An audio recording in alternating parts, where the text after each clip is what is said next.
After a trip to Lowe's today, I came back with some cool stuff. Buckets, pipe, brass fittings. I'm ready to collect some maple sugar.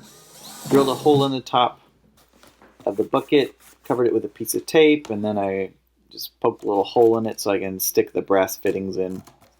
Stuck the male end in the bottom, and then threaded the female end on the other side so it creates a nice seal. Then I took some bleach, started pouring a little bit in there, put a little water in, swished it around, and then just wiped it out just to clean everything out of there. Then it was time to camouflage, paint it. Took a couple of cans of spray paint, some green, some gray, and just kind of knocked down the stark white color. It's going in the wood, so it's best for it not to be super visible, just for aesthetics, but also for people walking by so they don't mess with it. It dries pretty quick, so I wasn't worried about putting on a super thick coat or anything like that. I also took time to do the lid. Next is time to find a tree. I hadn't taken time to mark a tree beforehand. It's easier to find trees when you can identify them by their leaves, but it's early March right now, so I had to find one by just guessing and by the bark. After I found one, I was able to drill a hole in it with a 3/8 inch drill bit, which matches my pipe fitting.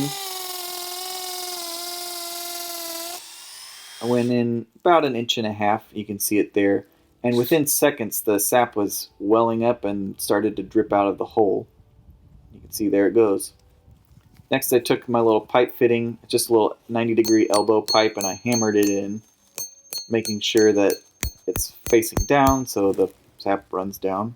And I stuck about a 4-foot length of that hose on the little fitting. And with the other side, ran it down into my bucket. There you can see the painted lid. Alright, here you see my rig all together. Sap's starting to flow, and it's looking pretty good. It's not too bad for spending about $30 on all of this stuff. While I was waiting, I thought it was probably a good idea to cover it, so I made a little bunker out of sticks and debris and a couple of logs. And it doesn't camouflage it perfectly, but unless you're looking for it, it's not super noticeable. Okay, I've just covered it up. Here's my tree. Hopefully the tap is hidden from the road and it won't be disturbed by anyone. I'm just looking around so I remember where it is. There's this little creek bed over here, and this large tree with a bunch of bark missing. So those will be a couple good landmarks. I'm just gonna follow this creek back to the road and remember where that meets, and then I'll know where to find my tree. All that's left for me to do now is wait for my bucket to fill. So until then, thanks for watching the Outdoor Homecraft channel, and I'll see you next time.